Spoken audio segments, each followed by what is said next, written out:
إن الحمد لله نحمده ونستعينه ونستغفره ونؤمن به ونتوكل عليه ونعوذ بالله من شرور أنفسنا ومن سيئات أعمالنا من يهده الله فلا مضل له ومن يضلله فلا هادي له وأشهد أن لا إله إلا الله وأشهد أن محمدا عبده ورسوله أما بعد.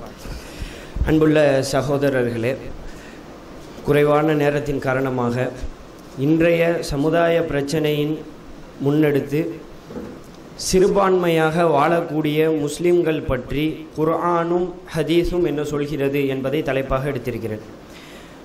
இதை பற்றி படிப்பதற்கு அரபியில் என்ன சொல்லுவாங்க அப்படின்னா, அல் ஃபிக்ஹுல் அக்கல்லியாத் அப்படின்னு அரபியில் சொல்லுவாங்க. கலீல் அப்படின்னா கொஞ்சம் அப்படின்னு அர்த்தம். அக்கல்லியாத் அப்படின்னா சிறுபான்மையாக வாழக்கூடிய முஸ்லிம்கள் பற்றிய மார்க்க விளக்கம் அப்படின்னு ஒரு பொருள் கொடுக்கலாம்.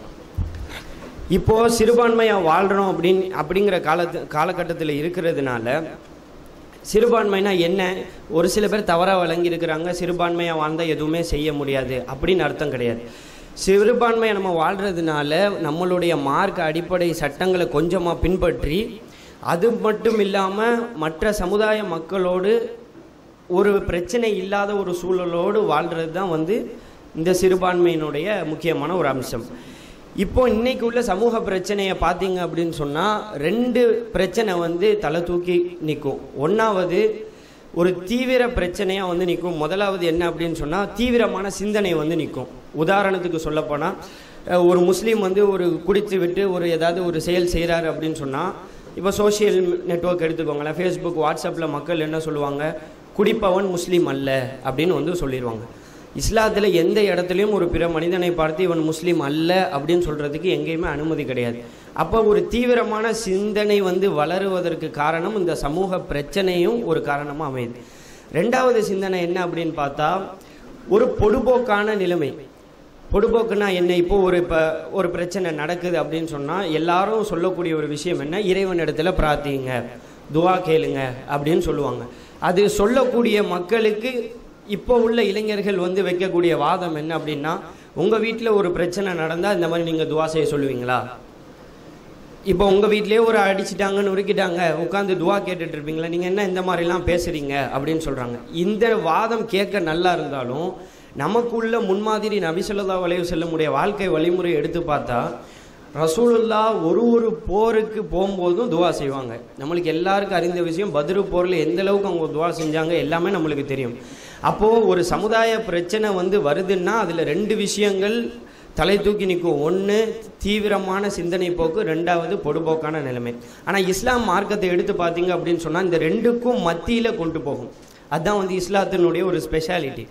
இப்போ சிறுபான்மையாக வாழ்கிறதுனால நம்ம என்ன சொல்கிறோன்னா, நாங்கள் சிறுபான்மை இப்படியே சொல்லி நம்மளையே ஒரு பலகீன நிலைமைக்கு கொண்டு போய்கிட்டு இருக்கிறோம். அப்படி கிடையாது. சிறுபான்மையை எதை வச்சு அளவுகோலாக சொல்கிறாங்கன்னா, எண்ணிக்கையை வச்சு சொல்கிறாங்க. நம்மளுடைய சமுதாயம் குறைந்த அளவிலான எண்ணிக்கையில் இருந்து பல போர்களிலும் பல முக்கியமான கட்டங்களிலும் வெற்றி அடைஞ்சிருக்குதுங்கிறது நம்மளுக்கு நல்லாவே தெரியும். அப்போ எண்ணிக்கை ஒருபோதும் ஒரு பொருட்டே கிடையாது. சிறுபான்மை என்பதற்கு நம்மளே சொல்லி நம்மளை பலகீனப்படுத்திக்க வேண்டிய நிலைமை இல்லை. இது நம்ம மேலே உள்ள முதலாவது விஷயம். ரெண்டாவது என்ன அப்படின்னு சொன்னால், பிற மத சமுதாய மக்களோடு நல்ல முறையில் நடந்து கொள்ள வேண்டும். நம்ம சிறுபான்மையாக வாழ்ந்தாலும் அவங்க கூட ஒரு நல்ல முறையில் நடக்கணும். இதுக்கு ஆதாரம் என்ன அப்படின்னா, நபி ஸல்லல்லாஹு அலைஹி வஸல்லம் தான். மதீனாவில் வாழும்போது யூதர்கள் வாழ்ந்தாங்க. யூதர்கள் பல சூழ்ச்சி செஞ்சாங்க. ரசூலுல்லாஹ் நல்ல முறையில் தான் நடந்தாங்க. அவங்க பல வாரியான ஒப்பந்தத்தை முறிச்சாங்க. அப்போ கூட ரசூலுல்லாஹ் நல்ல முறையில் தான் நடந்தாங்க. அப்போ ரசூலுல்லாஹ்ட்ட இந்த முன்மாதிரி இருக்கும்போது நம்ம கூட பழகக்கூடிய மக்கள் இடத்துல ஒரு நல்ல முறையில் பழகணும். இதை எப்படி தவறாக கொண்டு வர்றாங்க அப்படின்னா, இந்த ஃபிக்ஹுல் அக்கல்லியாத் இந்த பாடத்தை பற்றி படிக்காத காரணத்தினால் என்ன சொல்கிறாங்க, சிறுபான்மையாக வாழ்ந்தால் நீங்கள் நல்ல முறையில் நடந்துக்கோங்க அப்படிங்கிறாங்க. சிறுபான்மையாக இருந்தால் மட்டும் நல்ல முறையில் நடக்கணும்னு மார்க்க சொல்லலை. ஒரு முஸ்லீமாக இருந்தாலே பிற மத மக்களோட நல்ல முறையில் நடக்க வேண்டும் என்பதுதான் சொல்லுது இஸ்லாம். அப்போ நம்ம ரெண்டு விஷயத்தை இதையும் அடிப்படையாக ஞாபகம் வச்சுக்கணும். மூணாவதாக பார்த்தீங்க அப்படின்னு சொன்னால், இந்த சிறுபான்மை தலைப்பில் எடுக்க வேண்டியது என்ன அப்படின்னு சொன்னால், மக்கா காலகட்டத்தில் இருந்தது போன்று தான் நம்ம இந்தியாவில் வாழ்ந்துக்கிட்டு இருக்கிறோமா அப்படின்னு சொல்லி பார்த்தா கிடையவே கிடையாது. மக்கால ஒரு சட்டம் ஒழுங்கு அப்படின்னு கிடையாது, முஸ்லீம்களுக்கு பாதுகாப்பு கிடையாது, முஸ்லீம்களை வந்து ஒரு மனிதனாகவே வந்து முதல்ல மதிக்க மாட்டாங்க, அப்படிப்பட்ட காலகட்டம். ஆனால் இந்தியாவில் அப்படி கிடையாது. முஸ்லீம்களுக்குன்னு ஒரு பாதுகாப்பு இருக்குது. பாதுகாப்புங்கிறது என்ன சொல்கிற வரேன்னா, ஒரு சட்டம், நம்மளுக்கு சட்ட ஒழுங்குன்னு இருக்குது, ஏதாவது பிரச்சனைன்னு வந்து அது மூலமாக போகிறதுக்கான வாய்ப்பு இருக்குது. அப்போ மக்கா உள்ள சூழலை கொண்டு வந்து நம்ம இந்தியாவுக்கு வந்து ஃபிட் பண்ணி காமிச்சு அதை மாதிரி நம்ம தொடர்பு படுத்த வேண்டிய அவசியம் இல்லை. இன்னும் ஒன்று என்ன அப்படின்னு சொன்னால், இந்த முக்கியமான ஒரு பிரச்சனை நடக்கக்கூடிய காலகட்டத்தில் ஒரு நடவடிக்கையை நம்ம மேற்கொள்ள போகிறோம் அப்படின்னா ரசூலுல்லாஹ் வாழ்க்கையில் அதுக்கும் ஒரு முன்மாதிரி இருக்குது. நம்ம சிந்திக்கணும், என்ன ஒரு நடவடிக்கை எடுக்கிறோம் அப்படின்னு சொன்னால் அந்த நடவடிக்கை எடுக்கிறதுனால அந்த பாதிப்பு குறையுதா இல்லை அதுக்கு மேலே உண்டான பாதிப்பு வருதாங்கிறத நம்ம முதல்ல பார்க்க வேண்டிய முக்கியமான காலகட்டத்தில் இருக்கணும். ஏன் அதை விட ஒரு பாதிப்பு வருதா, அந்த பாதிப்பை அப்படியே அந்த நடவடிக்கை எடுக்கிறதுலேருந்து பின் வாங்கிட்டு அந்த இடத்துல பொறுமையை கையாளுறது தான் வந்து நம்மளுடைய ஒரு முஸ்லீமுடைய நிலைமையாக இருக்குது. இதுக்கு வந்து ஆதாரமாக என்ன ரசூலுல்லாஹ் வாழ்க்கையில் நடந்துச்சுன்னா, உண்மையிலேயே உங்களுக்கு வாய்ப்பு கிடைச்சா ஹுதைபியா உடன்படிக்கை எடுத்து படிங்க. நம்ம இன்னைக்கு வாழக்கூடிய சூழலில் உள்ள எல்லாருக்கும் தேவைப்படக்கூடிய அந்த ஒரு விஷயம். அந்த ஹுதைபியா உடன்படிக்கை அப்படின்னு ஒன்று நடக்குது. அந்த இடத்துல என்ன செய்கிறாங்கன்னா, 1400 நபித்தோழர்களோட இறை தூதர் முஹம்மது ஸல்லல்லாஹு அலைஹி வஸல்லம் போகிறாங்க. பொதுவாக மக்களுடைய வழக்கம் வந்து இதை தடுக்கிறது, மக்காவுக்கு வர யாரையுமே வந்து தடுக்க மாட்டாங்க. ஆனால் இந்த கூட்டத்தை வந்து தடுக்கிறாங்க. ஏன் அப்படின்னு சொன்னால், இவங்க வந்து முஸ்லீமாக இருக்கிற ஒரு இதனால தான். அப்போது அந்த இடத்துல என்ன செய்கிறாங்க, ரசூலுல்லாஹி ஸல்லல்லாஹு அலைஹி வஸல்லம் ஒரு ஒப்பந்தத்துக்கு முன் வர்றாங்க. எல்லா நபித்தோழர்களும் வந்து கோபம் வருது, என்ன இவ்வளோ தூரம் வந்துட்டோம், ஒரு இப்படி செய்கிறாங்களே அப்படின்னு சொல்லி. அந்த இடத்துல நடக்கக்கூடிய ஒரு முக்கியமான விஷயம்தான் ஒரு வதந்தி பரவுது. இன்றைக்கும் அந்த வதந்தி தான் வந்து நம்மளை ஒரு பெரிய அழிவை நோக்கி கொண்டு போகுது. அது சொல்லணும்னு அவசியம் இல்லை. வாட்ஸ்அப்பில் ஒரு தனிநபருக்கு ஒரு நாளைக்கு ஒரு வதந்தி செய்தி வராமல் இருக்கிறதே கிடையாது. அப்போ நடந்த வதந்தி என்ன அப்படின்னு சொன்னால், பேச போயிருந்த உஸ்மான் ரலியல்லாஹு அன்ஹு வந்து இறந்துட்டாங்க, கொன்று விட்டார்கள் இவர்கள்னு ஒரு வதந்தியை பரப்பி விட்டாங்க. பரப்புனதோட எந்த அளவுக்கு ஆணுச்சுன்னா, ரசூலுல்லாஹி ஸல்லல்லாஹு அலைஹி வஸல்லம் இறை தூதரும் 1400 சஹாபாக்களும் சொன்னாங்க, உயிர் போறவரை நாங்கள் வந்து போராடுவோம்னு சத்தியம் செஞ்சு கொடுத்தாங்க. இது எதுனால வந்ததுன்னா, அந்த வதந்தினால. இன்னைக்கு நம்ம இந்த வதந்தியை சரியாக கையாளாத ஒரே காரணத்தினால தான் முஸ்லீம்களை பற்றிய வெறுப்புணர்வு அதிகமாகிக்கிட்டே இருக்குது. உதாரணத்துக்கு ஒரு வாட்ஸ்அப்பில் முஸ்லீம்களை பற்றி ஒரு வதந்தி செய்தி வருதுன்னா, இது ஒரு பொய்யான செய்தி, இப்படி இஸ்லாம் சொல்லலை அப்படின்னு விளங்கப்படுத்துகிற இடத்துல முஸ்லீம்கள் நம்ம மேலே கடமையாக இருக்கிறோம். ஆனால் இன்றைக்கி நம்ம அப்படி செய்கிறோமோ அப்படின்னு பார்த்தா கிடையவே கிடையாது. எந்தெந்த விஷயம் வதந்திக்கு தேவையே இல்லையோ, விளக்கம் தேவையில்லையோ அதுக்கு கொடுக்குறோமே தவிர, மார்க்க விஷயத்துக்கு சம்பந்தமான ஒரு வதந்தி வருது அப்படின்னு சொன்னால் அதுக்கு நம்ம பதில் கொடுக்கறது இல்லை. அப்போ நம்ம என்ன செய்யணும், பொய்யான தகவல்கள் வர்றதுக்கு விளக்கம் கொடுக்கணும். ரெண்டாவது, நம்ம சிறுபான்மையாக வாழ்கிற இந்த இடத்துல நம்ம மேலே சந்தேகம் வராத மாதிரி நடந்து கொள்ள வேண்டும். இப்போ உதாரணத்துக்கு நான் சொல்ல, இப்போ வெறுப்புணர்வுக்குன்னு சொல்கிறதுக்கு ஒரு உதாரணமாக சொல்கிறேன். பர்மாவில் வாழக்கூடிய ஒரு சின்ன பையனை கூப்பிட்டு கேட்குறாங்க, இது வீடியோலையும் இருக்குது, முஸ்லீம்களை பார்த்தீங்கன்னா நீ என்ன பண்ணுவ அப்படின்னு கேட்குறாங்க. நான் கொன்றுவேன் அப்படிங்கிறான், ஒரு சின்ன பையன். ஏன் அப்படின்னா அவனுக்கு அந்த வெறுப்புணர்வோடு ஊட்டப்பட்டு வளர்ந்துருக்கிறான். அப்போ நம்ம அந்த வெறுப்புணர்வை களைகிறதுக்கு ஒரு ஆயுதமாக எதை எடுத்துக்கிறலான்னா, இந்த ஒரு வதந்தி பரவுதா அப்படின்னு சொன்னால், இஸ்லாம் இந்த விஷயத்தில் இப்படி சொல்லலை, இப்படி தான் சொல்லியிருக்குதுன்னு எடுத்து சொல்லணும். இது நம்ம மேலே உள்ள கடமையாக இருக்குது. அடுத்து நீங்கள் பார்த்தீங்க அப்படின்னு சொன்னால், அடுத்து பிரச்சனை வரக்கூடிய நேரத்தில் இந்த நான் ஏற்கனவே சொன்ன இந்த ஹுதைபியா அந்த இடத்துல நடந்ததை பாருங்களேன். நினச்சா ரசூலுல்லாஹி ஸல்லல்லாஹு அலைஹி வஸல்லம் அந்த இடத்துல போர் செஞ்சுருக்கலாம். எந்த அளவுக்குன்னா, ஒரு போரும் முன்னாடி நடந்தது, பத்ரா இருக்கட்டும், உஹதா இருக்கட்டும், மதீனா பக்கத்தில் நடந்துச்சு. ஆனால் இந்த இடத்த பார்த்தீங்கன்னா மக்காக்கு பக்கத்தில். நபி ஸல்லல்லாஹு அலைஹி வஸல்லம் மக்கா பக்கத்தில் போய் உடன்படிக்கை செஞ்சுட்டு வர்றாங்க. ஏன் அப்படின்னா, பயந்து போயோ பின்வாங்கியோ வரலை. அது பின்னாடி உள்ள விளைவு என்ன வரும்னு அல்லாஹ் முன்கூட்டியே குர்ஆனில் சூரா அல் ஃபதஹில் சொல்லி காமிக்கிறான். நீங்கள் வந்து உங்களுக்கு தெரியாது, ஒரு சில மக்கள் வந்து மக்கால முஸ்லீமாக இருக்கிறாங்க, அவங்க முஸ்லீம்னு உங்களுக்கு தெரியாது. ஒருவேளை நீங்கள் போர் செஞ்சு அந்த இடத்துல பண்ணீங்க அப்படின்னு சொன்னால் அந்த முஸ்லீம்களை வெட்ட வேண்டிய நிலைமை வரும். அவங்க என்ன செய்வாங்க, தங்களை பாதுகாத்து கொள்ள வேண்டிய நிலைமைக்கு ஆளாகும் போது அவங்க உங்களுக்கு வந்து வெட்டவோ இல்லை சண்டை போட நிலைமை வரும். இதை வந்து அல்லாஹ் விரும்பவில்லை. அதற்கு பதிலாக உடன்படிக்கையை நாடுகிறான் அல்லான்னு சொல்லி சூரா ஃபத்தஹில் அல்லாஹ் சூப்பராக குர்ஆனில் சொல்லி காமிக்கிறான். அப்போ வந்து ரசூலுல்லாஹ் ஒரு விஷயத்தை செய்யும் போது பின்விளைவு என்ன இருக்குங்கிறத யோசிச்சுட்டு தான் வந்து முடிவெடுத்திருக்கிறாங்க அப்படிங்கிறது அவங்களுடைய வாழ்க்கையிலிருந்து அழகாக தெரியுது.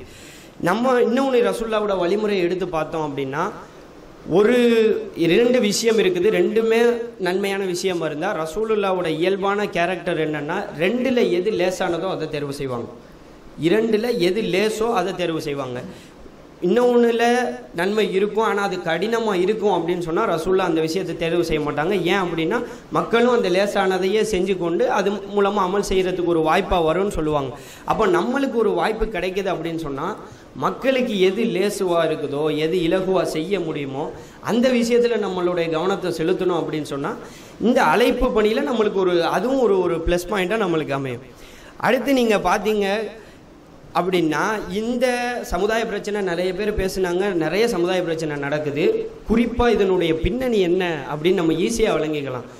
அவனுடைய ஆசையே என்ன அப்படின்னு சொன்னால், முஸ்லீம்களை ஏற்கனவே சொல்லிட்டான் தீவிரவாதிகள்னு.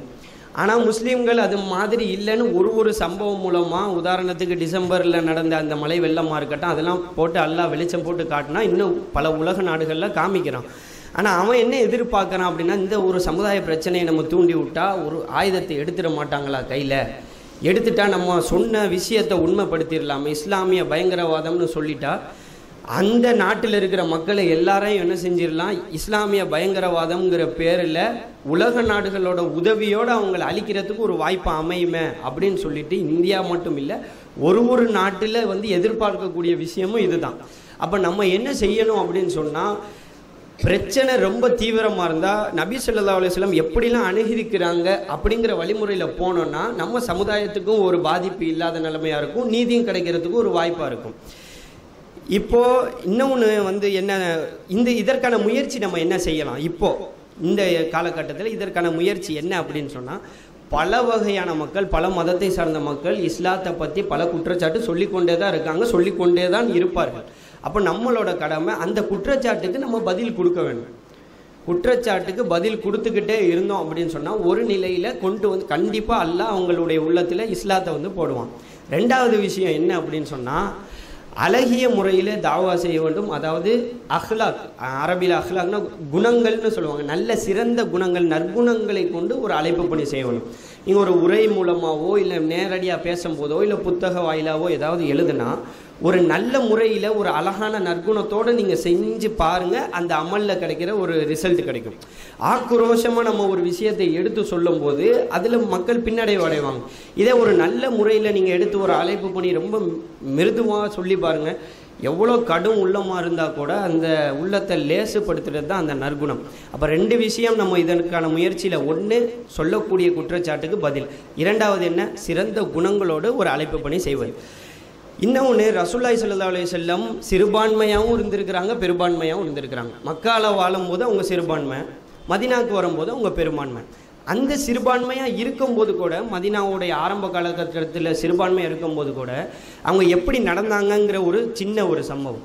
மக்கா காஃபிர்கள், மக்காவுடைய இறை நிராகரிப்பார்கள் ரசூலுல்லாஹ்வுக்கு போர் செய்கிறாங்க, இந்த மாதிரி நடக்குது. அந்த நேரத்தில் என்ன செஞ்சாங்கன்னா, மதினாவில் வாழக்கூடிய அந்த யூதர்களோட ஒப்பந்தம் பண்ணிக்கிட்டாங்க. நம்மளுக்குள்ள உதவி செய்வது, எந்த போரும் நம்மளுக்கு தேவையில்லைன்னு ஒப்பந்தம் செஞ்சாங்க. ஒரு காலகட்டத்தில் என்ன செஞ்சாங்கன்னு சொன்னால், இந்த உள்ள வாழ்ந்த யூதர்கள் அந்த ஒப்பந்தத்தை முறிச்சாங்க. ஒப்பந்தத்தை முறிச்சதோட ரசூலுல்லாஹ் 2 பக்கத்துலேயும் பகைவரை ஏற்றி 2 பக்கமே போர் செய்வோம், நம்ம உறுதியாக இருக்கிறோன்னு செய்யலை. ரசூலுல்லாஹ் என்ன செஞ்சாங்க, மக்கால உள்ள அந்த காஃபிர்களோட உடன்படிக்கையை போட்டாங்க. முதல்ல ஹுதைபியாவை போட்டு 10 வருஷத்துக்கு போர் கிடையாதுன்னு அங்கே நிப்பாட்டினாங்க. பிறகுதான் இந்த பக்கம் மதினால உள்ள எதிரிகளை பார்த்தாங்க. அப்போ நம்மளுக்கு சூழ உள்ள எதிரி ஒரு 10 பேரோ 100 பேரோ 1000 பேரோ 1000 பேரையும் எடுத்து ஒரே நேரத்தில் நம்ம அதுக்கு பதில் சொல்லிக்கிட்டு இல்லை அதுக்கு எடுக்கணுங்கிறது மார்க்கம் சொல்லுது தராத ஒரு விஷயம் தான். ரசூலுல்லாஹ் வழிமுறையும் அது இல்லை. அப்போ நம்ம என்ன செய்யணும், காலத்தின் தேவை கருதி யாரும் முதல்ல நம்ம இவங்களுடைய குற்றச்சாட்டுக்கு பதில் கொடுத்து இவங்களை நிவர்த்தி செஞ்சுட்டு அடுத்து இவங்களுக்கு வரலாம் அப்படின்னு நம்ம சரியாக முயற்சி செஞ்சோமே சொன்னால், இன்னும் கொஞ்சம் நம்மளுடைய முஸ்லீம் மக்கள் பற்றி ஒரு நல்லெண்ணமும் உருவாகும். பிறகு நம்மளுடைய எதிரிகளை கொஞ்சம் கொஞ்சமாக கம்மி பண்ணிக்கிட்டே வரலாம். கடைசியாக சொல்லக்கூடிய விஷயம்தான் என்ன அப்படின்னா, நாம் செய்யக்கூடிய சில தவறு தான் இது. எப்படின்னா, இப்போது மாற்று மத சகோதரர்களோட நல்ல முறையில் நடந்துக்குங்க அப்படின்னு இப்போ நான் சொன்னதுனால எந்த அளவுக்கு நல்ல முறையில் போயிடுறாங்கன்னா, எல்லாமே அவங்க மார்க்க வரம்பு சம்பிரதாயம் என்னவோ, ஒரு திருவிழாவுக்கு போகிறது, கோயிலுக்கு போகிறது, அங்கே உள்ளது, இந்த லெவலுக்கு இறங்கி போயிடுறாங்க. கேட்டால் நீங்கள் தானப்பா மாற்று மதத்தோட நல்லிணக்கத்தோடு போக சொன்னீங்க அப்படிங்கிற ஒரு வாதத்தையும் வைக்கிறாங்க. இஸ்லாம் அப்படி வழிமுறை சொல்லலை. அவங்களுக்கு நல்ல முறையில் நடந்துக்கோங்க, அவங்களோட கொடுக்கல் வாங்கல் செய்யுங்க, இஸ்லாத்தை பற்றி அவங்களுக்கு எடுத்து வைங்க, உங்களால் எந்த தீங்கும் வராமல் நடந்துக்கிறங்க. இதுதான் இஸ்லாம் அவங்களுக்கு கொடுத்தது. அப்போது நம்ம அந்த வரம்பு மீறிய நிலைக்கு போயிடக்கூடாது. ரெண்டாவது என்ன அப்படின்னா, இதே அதாவது இறை நிராகரிப்பாளர்களோட எப்படி நடந்துக்கிறாங்க, இந்த மாதிரி நடக்கிறதுனால ஒரு காரணம் சொல்கிறாங்க. என்னென்னா, இப்போ முஸ்லீம் மக்கள் இப்போ தொழுது நல்லா இது பண்ணக்கூடிய மக்கள் என்ன நல்லா தொழுது இது பண்ணக்கூடிய மக்களை பார்க்குறாங்க. அவங்க என்ன, இவங்க தான் நம்மள்ட்ட இருந்து ஒரு ஓரமாக ஒதுங்கியே இருக்கிறாங்க, மற்ற நம்மளோட இந்த மாதிரி நல்லா ஜாலியாக தான் இருக்கிறாங்க, எல்லா இடத்துக்கும் வர்றாங்க. அப்போ இவங்க தான் முஸ்லீம்களில் ஒரு விதமான ஒரு பிற்போக்கு சிந்தனை உள்ளவங்க போல். அப்போ இவங்கள்லாம் சரிப்பட்டு வரமாட்டாங்க அப்படிங்கிற ஒரு தவறான எண்ணம் உருவாகுது. அதுக்கு நம்ம ஒருபோதும் வழி கொடுக்கக்கூடாது. இப்போ நம்ம அவங்களோட நல்ல முறையில் செய்கிறதுக்கான முதல் வெப்பன்னு கூட சொல்லலாம். என்னென்னா, அதுதான் தாவா. ஆயுதமும் நம்மளை என்ன செய்கிறோம் அப்படின்னா, அவங்களோட பழகிறதுக்கு அடிப்படையாக வச்சுக்கிறது நம்ம அழைப்பு பண்ணி. நீங்கள் முதல்ல இந்த விஷயத்தை எடுத்து சொல்லி இஸ்லாத்தை பற்றி எடுத்து சொல்லிட்டோம்னாலே அவங்களுக்கு தெளிவாக தெரியுது, இஸ்லாத்தின் மீதான உள்ள எல்லா தப்பெண்ணத்தையும் ஒரு 15 நிமிஷத்தில் கலைஞ்சிடுறாங்க. இது நம்ம மேலே உள்ள சக்தியோ இதோ கிடையாது, அல்லாஹ் அந்த ரஹ்மத்து செய்கிறான். அப்போ நம்ம என்ன செய்யணும், இறை நிராகரிப்பாளர்களோட வாழும்போது அவங்களோட மதம் அப்படியே ஃபுல்லாகவும் போயிடக்கூடாது, நம்மளுடைய சட்டத்தை மீறியும் போயிடக்கூடாது, ரொம்ப பிற்போக்காக இருந்து இல்லை இவங்கெல்லாம் அப்படி தான் அப்படின்னு ஒதுக்கியும் வைக்கக்கூடாது. இதுக்கு வாழ்ந்து காமிச்சது தான் ரசூலுல்லாஹி ஸல்லல்லாஹு அலைஹி வஸல்லம். யூதர்களோட எப்படி நடந்தாங்க, மக்காவில் உள்ள முஷ்ரிக்குகளோட இறை நிராகரிப்பாளர்களோட எப்படிலாம் நடந்தாங்க அப்படிங்கிறது எல்லாமே நம்மளுக்கு அழகிய முன்மாதிரி இருக்குது. இதனால தான் அல்லாஹ் குர்ஆனில் சொல்கிறான், லக்கத் கான லக்கும் ஃபீ ரசூலில்லாஹி உஸ்வத்துன் ஹஸனா. நபி ஸல்லல்லாஹு அலைஹி வஸல்லம் அவர்களிடத்திலே அழகிய முன்மாதிரி இருக்குது. இது சயின்ஸாக இருக்கட்டும், போராக இருக்கட்டும், வாழ்க்கை நடைமுறையாக இருக்கட்டும், எதாக இருக்கட்டும், ரசூலுல்லாஹி ஸல்லல்லாஹு அலைஹி வஸல்லம்கிட்ட ஒரு முன்மாதிரி இருக்குதுங்க போது இன்னைக்கு உலகத்தில் வாழ்கிற ஒரு ஆளை நம்ம ரோல் மாடலாக வச்சு தான் இதுக்கு ஒரு தீர்வு காணணும் அப்படிங்கிற அவசியம் கிடையாது. ஆக இப்போ நம்ம சிறுபான்மையாக வாழ்கிற காலகட்டத்தில் நபி ஸல்லல்லாஹு அலைஹி வஸல்லம் எந்த முறையில் இருந்தாங்களோ, எப்படி வழி நடத்தினாங்களோ, எந்த மாதிரிலாம் கையாண்டாங்களோ, அதே போன்று நம்மளையும் நம்மளுடைய சமூகத்தையும் செயல்படுத்துவதற்கு அல்லாஹ் ஒரு நல்ல நசீபை ஆக்கி தருவானாக. அக்கூலு கௌலி ஹாதா அஸ்தக்ஃபிருல்லாஹு லி வ லக்கும். வஸ்ஸலாமு அலைக்கும் வரஹ்மத்துல்லாஹி வபரகாத்துஹு.